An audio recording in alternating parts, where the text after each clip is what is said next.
Hey everybody, this is Jaka from Speech Blubs. Today is the first day we are trying a new format of our shows. We used to do it on IG Lives, but we decided to kind of make it a little bit more interactive.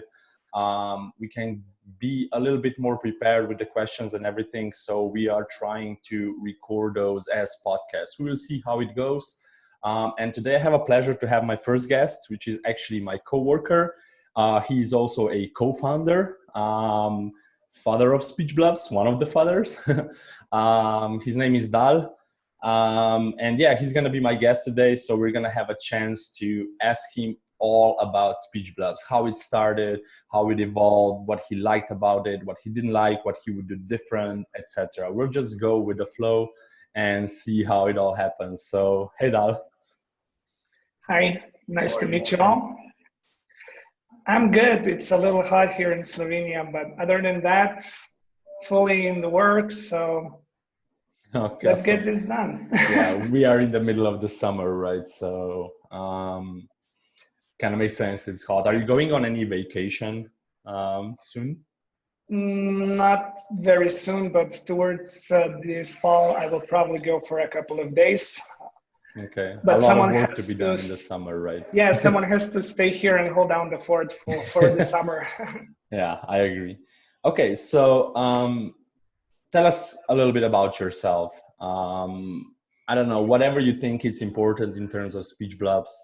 What do you do here, and stuff like that, just to begin with. Okay, so I am the technical director or CTO here. So everything regarding engineering is kind of under my supervision one way or the other. And basically, the correct term for it would be the technical co-founder. So I'm the one that kind of started building the first app technically, programming, and I've done that because I've been working with apps for quite a while even before. So I've done over 50 apps before, and this was a very nice hobby project for all of us on the start. And it was always fun to do because it was different. It was not just some kind of forms and another Uber version or something like that. It was always directed towards kids, and it was mechanics, it was animations, it was something most engineers really like to do because it's visual. And it was quite a pleasure to be able to work on something like that. And I was very happy and very eager to get this going and make it bigger. So that's kind of how it started. But my background mostly comes from engineering, from computer science. That's basically what I do here. I need to ensure that everything runs smoothly, that our products are quality, that we don't have any bigger bugs or crashes, and that everything scales up nicely as we get more and more users inside the app. Okay, quite an interesting description, I would say. We're definitely going to delve into it a little bit more. But let's start in the beginning. We all know there's a really nice background story to it. Like there's four co-founders, right, of Speech Blubs. If we go way back, it kind of started the idea because all of you had some problems with speech, right? One way or the other. How was it with you? What was your problem or your obstacle to overcome in terms of speech? Well, when I was about 4 years old, I had a problem with the letter R in Slovenian. So I couldn't say riba or raca or something like that, but I would say it with l, so it would be liba, laca, and that's when the teacher in the kindergarten sent me to a speech therapist, and we started working on this problem. And I've gotten the exercise I had to do. I still remember it. I had to say the, but I kind of had to put the finger under my tongue and move it left to right, like and it would make a r sound after it.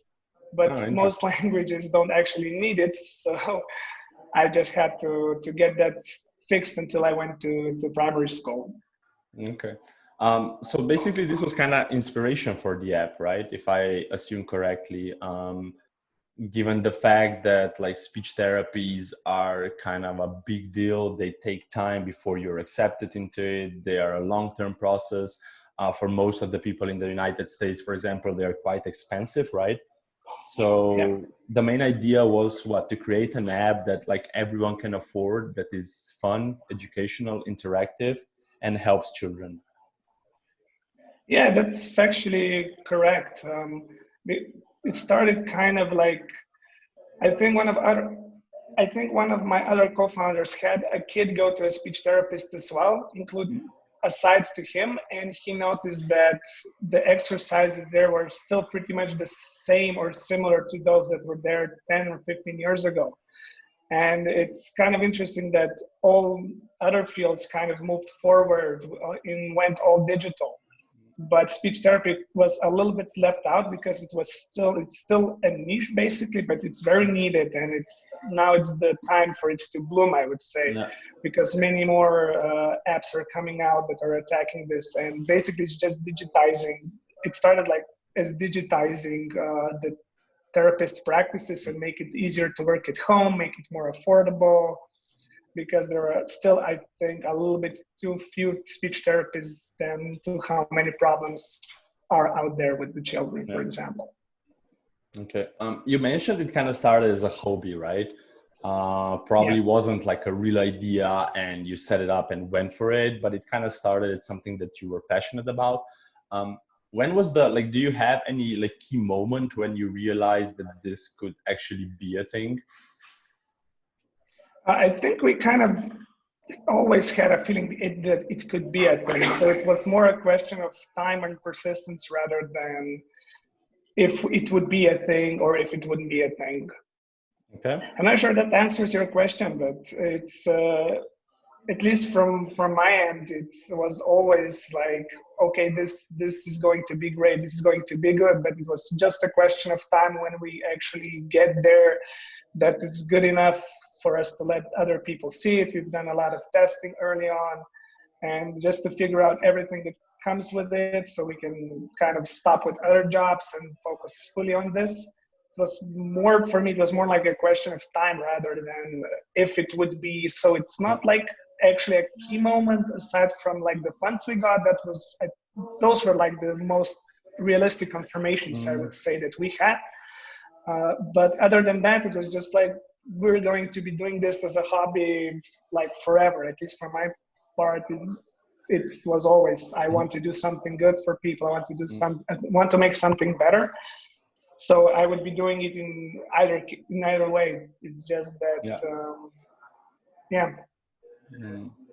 Yeah, I mean, for me, it's kind of like really surprising how big of an impact we're actually making here with this app. You kind of get like, it's so easy to forget, right? When you're just like here on the other side, just improving the app. I don't know, working on fixes, on bugs, adding new content, you kind of forget that you're actually making an impact. And it's always nice to hear parents when you hear their feedback, when you're actually seeing kids, how they're improving with this app.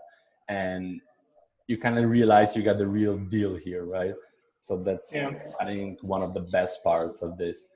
One thing I want one of our, go ahead. If I can jump in, I think one of our also key moments I remember now was when there was a kid with Down syndrome. His name was Daniel, and we were testing one of our very early prototypes with him and his mother, and we had like a really good relationship, and they came to our office quite a couple of times.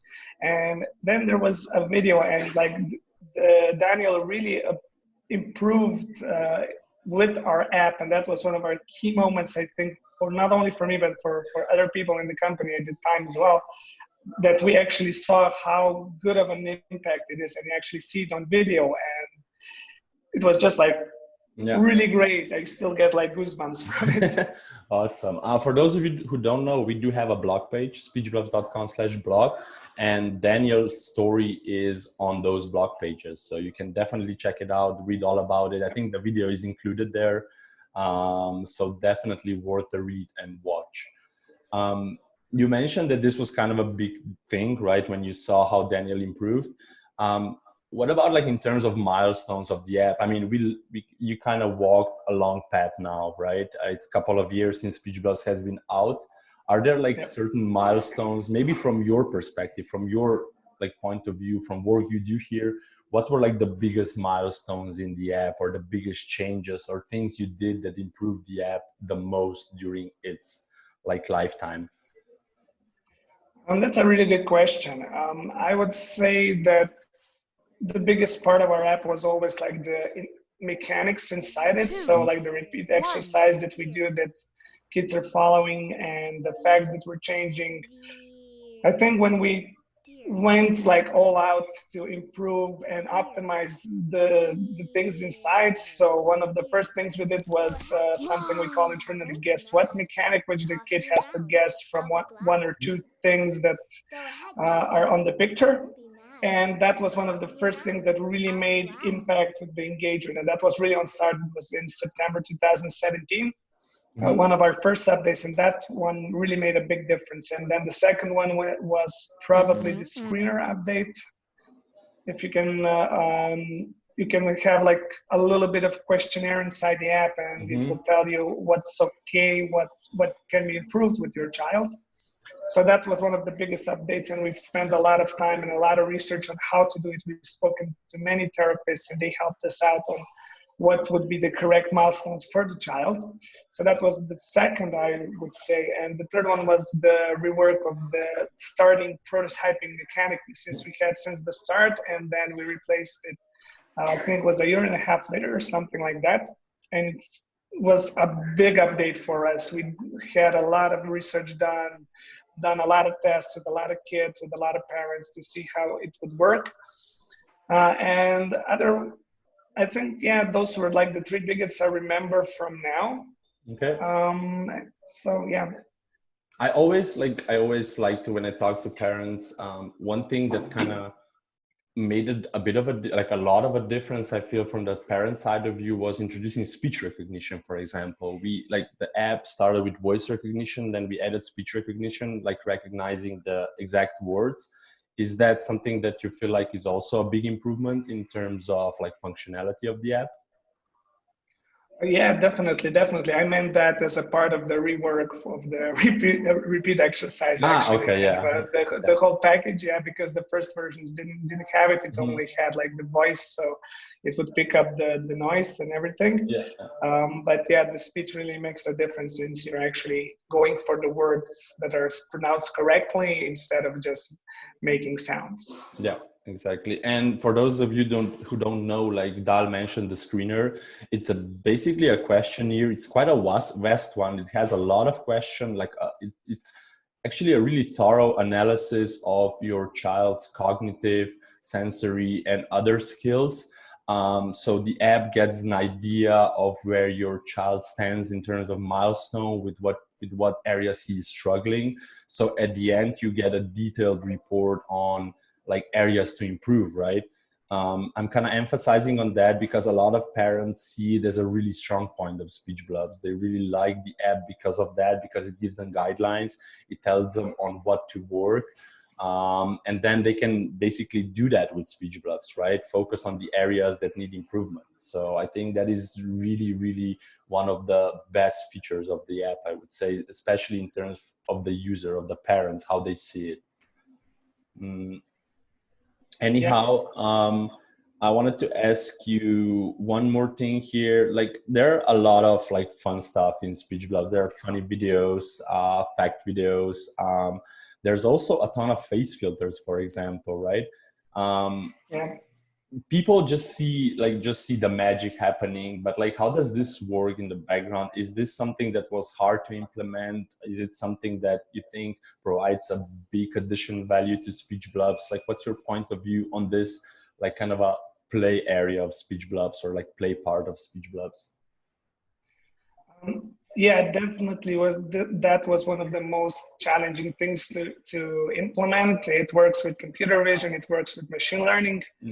I'm not sure how you guys are kind of familiar with those terms, but it kind of started, the idea came from like when Snapchat and Instagram and everyone was trying this out, the devices became powerful enough to be able to do this in real time.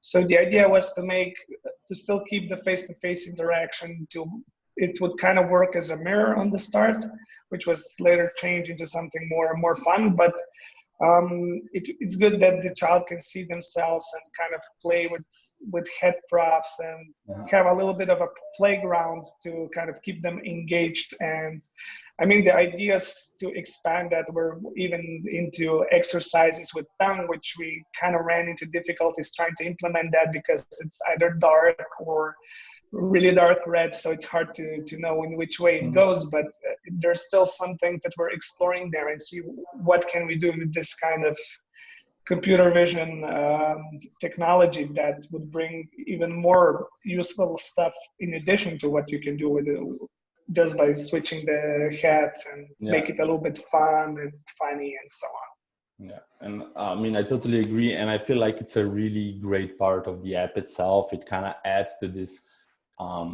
fun part of learning. I think it's super engaging for the kids. They love it. We get a ton of like stories on Instagram, parents sharing their children with those face filters. So I really think it's one of like the best features in terms of that. Like I already mentioned, like Speech Blubs improved a lot in the past year since its beginning. We also have Speech Blubs not only in English now, right? For example. Yeah. It's available exactly. a couple of languages. Now it's in French, in Portuguese, and in Spanish, and UK English. So it's expanding slowly, but it's a big project each time you do a language, and we really want to do it like correctly, choose the right words, choose the right content. So it kind of takes time, but slowly moving on to other markets as well. Yeah. Okay, two more things maybe before we wrap it up. We always want to add more content, more value to the app itself. But like we are also in the process of Speech Blubs basically getting his baby brother, if I can say so, right? Reading. It's an app. It's kind of a natural evolution of Speech Blubs. Can you tell us a little bit about that? What's it about? Well, reading actually is meant to take your child after it's done with Speech Blubs. So with Speech Blubs, we're kind of focusing it to fix things and help and engage children from 2 to like 4 years old. And reading is something that kind of a little bit overlaps, but kind of comes after. So it targets pre-reading skills mostly. So it would be different kind of exercises, different kind of engagement. And more towards those skills that kind of kids would need to learn for them to start reading faster and learn that easier. So we're expanding a little bit into early education instead of just speech therapy, but it's really connected. And we also know that kids that could have some speech therapy, smaller issues could also have issues with reading later on. So it's really good that once you're working with Speech Blubs, you can also try something with reading, and you can see if that would help you out as well, or it would help your children out as well. So that's kind of what we aim to do with that product, but it's still very fresh to all of us. There was a lot of research done, and I guess we'll see how it's going to turn out. Yeah, I agree. I think it's like a really, really nice next step, especially in terms of like child's development. And as you mentioned, speech and reading are like connected on so many different levels. So I think it's just gonna give a great opportunity to all the parents, all the children to kind of work on their speech, and at the same time, or after they have improved on the speech, they can work on reading, right? So I think it's gonna be a great journey altogether, and it's gonna provide like a really great additional value Yeah, we absolutely hope so. Yeah. Okay, so since we want to keep it short and interesting, for the last part, I wanted to ask you, what can we or parents or children expect in the future in terms of Speech Blubs or reading blubs? Maybe are there any projects that are going to come to life in the near future? And also, maybe from your point of view, are there projects or are there features that you would like to have in the future, but I mean, they are not like confirmed. It's not really 100% sure they're going to be in it, but it's something that, I don't know, there's a certain feature you love that you would like to see in Speech Blubs or reading blubs, for example. Well, okay, that's a really hard question. I definitely like to see that the both products improve with time and bring a lot more value. So from my point of view, I really like to see people to give us some feedback so we can Mhm. see what they're looking for, what they're missing, what we need to improve. So the first thing that is really important to all of us here, I think, is that people are speak to us and they tell us what they would like to see, and based on that, we can also, it's easier for us to make some decisions.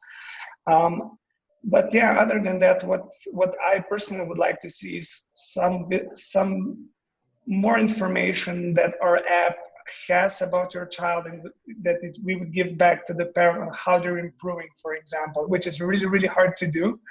Yeah. But even with screener, even with parents giving us some answers to the questions that we would ask them, like inside the app, it would give us more information, how long they're practicing, how much their child improved. And based on that, we could really personalize the app a lot more than it is right Mhm. now, for example. So those are kind of the things I'm really looking forward to. But yeah, it's really hard to say how things will turn out. And really, yeah, help us with what you want to see from us, Yeah. what you think it would be good for the apps, and we'll definitely consider it in the future. Okay. Awesome. Is there any like fun feature that you could see included in Speech Blubs? I don't know, you're more familiar with the technology nowadays. Is there anything like that's super interesting that could potentially be in the app, for example? Just like, I don't know, an idea maybe? Yeah, I would definitely like to improve our face filters, which we Mm. already spoke about. Yeah. So that would be something that we would really detect maybe the tongue to figure that out, how it would work. Okay.